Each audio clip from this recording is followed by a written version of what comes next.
So peace, peace, peace. This is continuous of part one because I had to stop the video. I'm gonna blow my nose.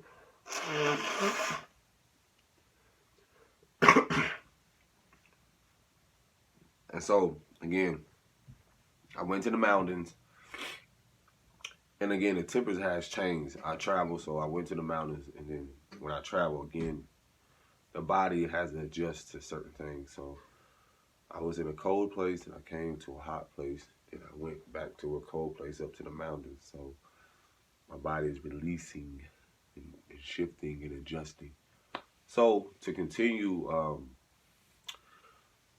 more into depth about actually how beautiful like your journey really is when you start to really get into, and it is amazing, and I know that the ancestors guide you. Like, you're being guided. You're thinking like it's in your control. No, you're being guided. It's things that the ancestors want to show you that other people cannot be around, family or whatever. It's certain things that you have to do, that you're called to do. So that being said, a lot of places I would go out. When I was younger, I would go out to the woods a lot. I would always be either barefooted, and those don't know that just, you grew up in the hood, you never had no shoes on. Let me tell you, you never had no shoes on. And you know what? And I know that has something to do with our ancestors just naturally connecting to the ground, or just, grounding, or feet to earth, or just running and just naturally. I never cared for shoes like that. I felt like it was always constricting, or it was like a limitation in a way. It's not to say I haven't adjusted now, but anywho, I see a lot of things that we do is a part of it's like a ritualistic thing, like how it connects us to our ancestors, and everything is connected. So that being said, I express to you more about how this masterpiece and how everything is unfolding, and you realize how all things are connected. So I'm going to dive a little deep, and I love it, because this is the beauty of it all. This is how we heal. And, we have to realize some people we have to reach via message. Some people we have to reach through video. Some people we can reach, some people are there to where we can speak face to face. And it all is happening in divine will. So I was speaking about how I will go to places or be led to places where I am learning about not only myself, but my ancestors, and seeing the importance of learning about how it is that I came to be, my family, my friends, or these connections that I have. So that being said, what place did I go to? There was a place in Anson County. And some people may be familiar with Anson County. That's in North Carolina. And I feel like it was Waysboro. And there was an archive. And I was speaking about on the first video how there was a brother there. It completely shocked me. Like how the brother was pretty much like the complexion of this brother. And I was like, what? But it amazed me how we have this perception of, or this illusion of what the image of the creator or source should look like. When it even says in the word that we're all made in the image of, the creator or the most high or source. Or some may say God. And so, but my thing is, what's with all the judgment? Just because people don't look like us. You know what I'm saying? And so, my journey there, I was learning about, I need to learn about my grandmother. And I'll share this with you. It's very important. If you're researching, I would share that it's very important to learn about the matriarchal.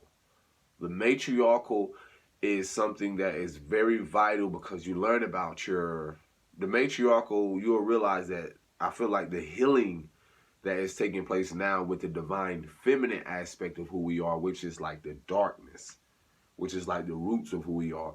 And it's not the the masculine or the patriarchal is important, but that's where the focus has been mostly on the patriarchal or the masculine or the man aspect of what the world has been focused on. And so now you're seeing the unveiling of what I say the divine feminine, or returning to the darkness of who we are, learning about our roots and learning about the spiritual aspect of not only our lives, but what our mothers and mothers and going back generations and generations, learning that again, some of us had you had people that settled here, and then you start to learn that these people were Irish. You start to learn that these people were Scottish. You start to learn these people came from everywhere. Britain, or people that came from Europe, which I learned about my grandmother, the name White, which she was married to her or to her husband, and that was his surname. And see, again, surnames are passed down. But originally, all surnames come from, again, it had to originate somewhere. But as I did my research and start to learn, okay, it has to go back further than that. So I start learning about, like, okay, where did this name come from? And I start going back deeper. I probably went back so many generations to where I was like, yo, how many descendants did this, my great-grandfather have? And then you start to learn like these people migrated or came, these settlers that were most likely either European, automatically, like our mind, because of programming. When you think of Europe, you're thinking like, okay, are these European? Does that mean they're fairer skin, lighter skin, or they're dark? But then you start to learn about the Moors. Then you start to learn about the Europeans. Then you start to learn about Yoruba, which is the original name of Europe. That was a queen or empress that was dark. Then you start to learn about the Golden Age, or what is it, the Black Renaissance, or stuff like. You start to really research and learn, like, okay, hold on, these people were royalty. Hold on, these people were knights. Hold on, these people were emperors and empresses all around the world. Before what people may know as the so-called Queen of England or other people came into reign. And I'm like, yo, hold on. Okay, so I'm diving deeper and I'm learning. I'm like, okay, I need to learn more about this. So as a brother that's helping me, I'm sitting here like, yo, hold on. Then I start to learn more about those that are familiar with Charlotte, North Carolina, or Queen City. Then I'm like, Charlotte, Mecklenburg. I'm like, okay, hold on. Charlotte, Mecklenburg was a queen. Then I'm like, okay, she's from Europe. Then I'm like, okay, hold on. Anson County. Then it's like, okay, who is this dude, this big-headed statue where I'm there? I'm like, Lord Anson. Lord? Eh? These are people that migrated. They came here. So I'm like, hold on. We were already here. And so this is why when people come to me, I'm like, okay, black is an adjective. White is an adjective. So they're like, what? I'm like, okay, so what about your nationality? Or what would your ancestors have called you before you were given these names? Or, okay, what were your native tongue? What was your original tongue? See, this is the stuff that's not discussed, because there's this big ass illusion of like, okay, everybody came here on a ship. Bullshit. It's no way possible. Because that was people already here. I like to tell people, come on, is there a penny around? Yes, it is, right here. Oh, I need to clean penny. Let me tell you something. This is how they described us when people were here. You see that? Copper colored people. And I tell people all the time, this basket, this is black. Okay? I'm not, this not to say that there's not people around the world that's close to that. But let me express something to you. When I went to, like I said, there were people already here. You had people like, rest in power, Chief Sitting Bull, who would call himself Red Man. If you look at the red undertone, I'm like, hold on. There were people here. And then there were people that came. So I also look at my hair texture. I say, okay, somewhere down the line, someone had to come here. Someone, great grandparents, had to, something happened. Then when you notice how we see in the movies how a lot of stuff people don't really speak about. Like how there were certain people allowed in the house. Because people talk about these slave things, but people don't also talk about there were indigenous people, chiefs, that actually bought and sold and had other people in captive that looked like them. Indigenous people, native people. So I expressed people to this. I said, do you wonder why a lot of people do you realize like a lot of these hoods or a lot of these places are reservations? Have it ever dawned on you that these things are like that? And wonder why a lot of us are so in conflict with each other? I'm like, why is that? Because people don't question the fact of what really happened in the past to where a lot of people have this aggression towards people that look like them. Because people want to assume that it's just this illusion of black and white. No, it's bigger than that. And people know this. You had chiefs. When you research, you had chiefs that actually sold out other chiefs. That actually betrayed other chiefs for the protection, either for their family and then in that process, you had people, settlers that came in, and people were stripped of their native tongue because English had to originate from the origin of Europe. English. So people were stripped of their native tongue and thrown into border school. But they don't share this with you because it's an indoctrination. Because you've been taught certain bits and pieces in this illusion of everybody came here. That's impossible. And for people, I'm not going to argue with people. No, I have people in my family with some straight hair. Some thick and some straight. So no one is going to sit here and argue with me about, I'm like, no, there are people. I have a cousin that is dark. I mean rich. Rich darkness, like a rich. And so what bothers people, and I've noticed this because the mother of the child I co-created with, I don't even call her white. I don't call her Caucasian. We've done research. And this is the thing I tell people, do your research, learn about your ancestral lineages into why it is maybe you connecting with people. And so the thing about with that is that I even invited her along with our child to come. I said, you know what, Aaliyah needs to see this too. And then when we arrive and we start to learn about how when I was researching in Anson County, I went back and I say 8 to 9 generations, there was no name of my great-great-great-grandmother. There was no name because the name, it changed, it evolved. It went from African American from black African American, whatever order, to Negro, to Negro, and then it went back so far to where there was no name.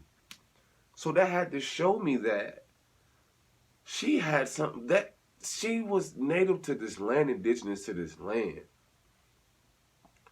And then I learned that there were some people that actually, some may use the terminology enslaved, but I like to say people were captive, or that actually had land and actually to keep their lineage or keep their name or surname passed down, because you have to look at the surname. A lot of this stuff people are not aware of. When you see people get married, that's the surname. And they're not even the surname. Where did the original surname come from? And so they would keep that name to have people to keep, it's like documentation, or to keep a tag, or to keep some type of to keep a tab, yeah, to keep some type of note or documentation on them. And as you see now, it's like to make money off of them. And so this is what, and I start to learn. I'm like, yo, everybody didn't look like me, and they're all. It's funny that you got brothers and sisters. I'm like, yo, you're fair skinned, but somewhere down the line, somebody that was again that looked like this, or whatever role reversal. Somebody got some fever, and they wanted that, and then guess what? Somebody beautiful. And then to keep that, some people were either banished, some people were not accepted. This shit goes so deeper. One thing I shared with you when I first met, I like to say my divine partner, my reflection. When I met Alia's mom, one of our first trips was to Charleston, South Carolina. There's no coincidence to that. And when we got out, we saw a sign. And this stuff is still here. It says, it was speaking about interracial marriage, or something about the legalization of it. And so these signs and stuff are still there. There's still places around that when people were shipped in or shipped out, there are still benches. There are still places where people are that were held captive at their own will. And there were money or certain things, they were trading them. Even in Charleston, there were these big ass mansions. These big mansions, the way the fences are made was to keep people in, not for them to escape. It was to keep people in. The fences were made to keep them in so they couldn't escape. I'm telling you, growing up in the South, people have no idea. It's not so much of the South. It's so much how the world has viewed me, men such as me, women such as, that's dark or whatever, has this spotlight or this perception of how we are. Like we're angry, we're frustrated, not realizing what drives that emotional, what fuels that emotional trigger, what really fuels that. And it's because of people have been lost so long trying to find their identity and who they truly are.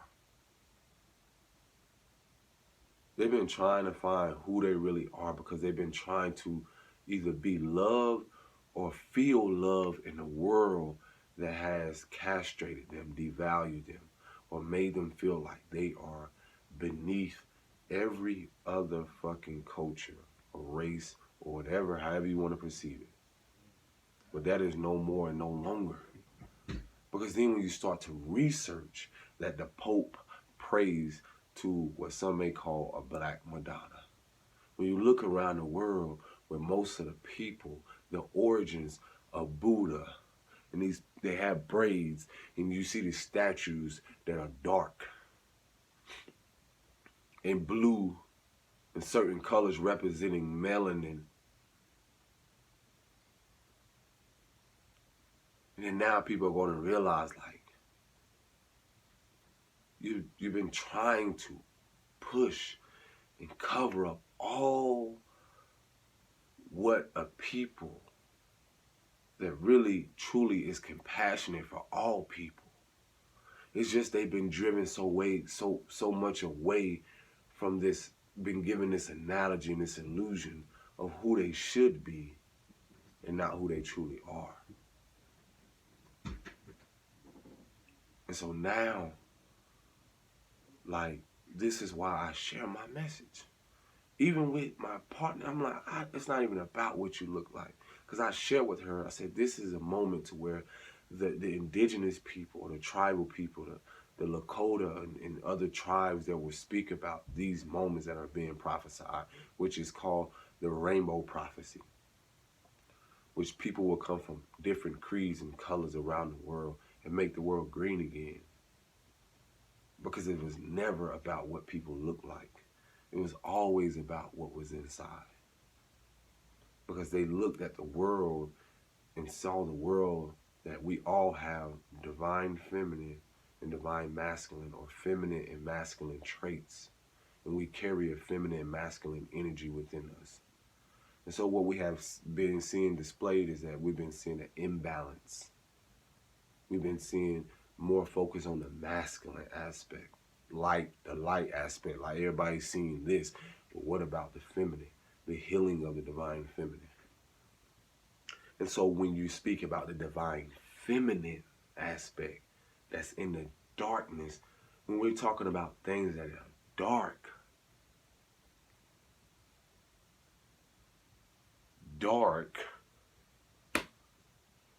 and I express this to anybody, I'm like, you now are going to realize that we are going to rise into power. We've always been into power, but it's not in the power of like overthrowing someone or feeling like we have to press our way to do these things. Our people per se that looks like me or in all these places, rural areas, and they want to look like they're less than other people. Truthfully, they are magical creatures. They are magical. They are beautiful. They are divine. And they know that. And they're going to be reminded of that. Even if they may not see it now.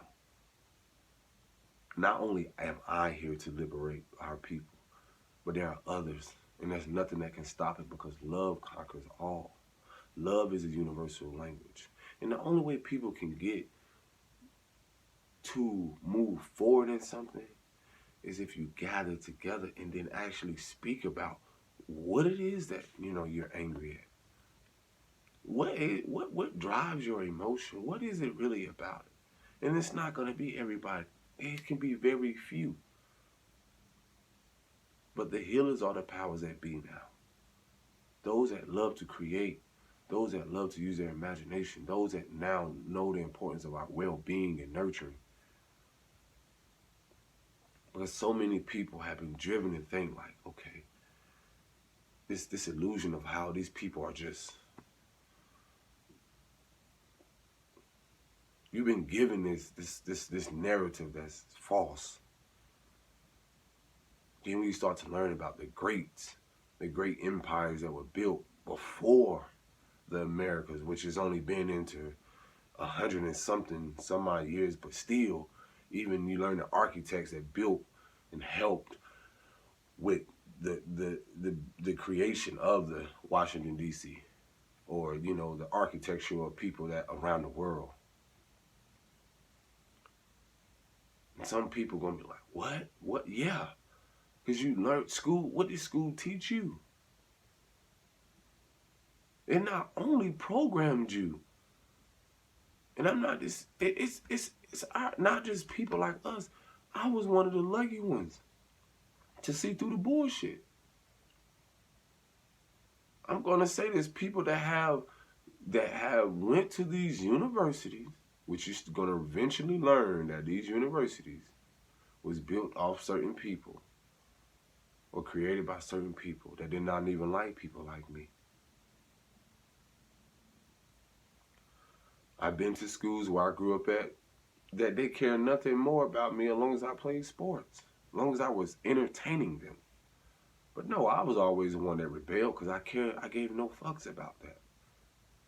Our people, if you really want to know about us, we want to feel just as appreciated and valued and loved and received as any other people upon this planet. But yet, what do you see displayed? Now you're going to see greatness. We've always been great. Everything that we do, we will no longer sit back and let this shit be brushed up under the rug.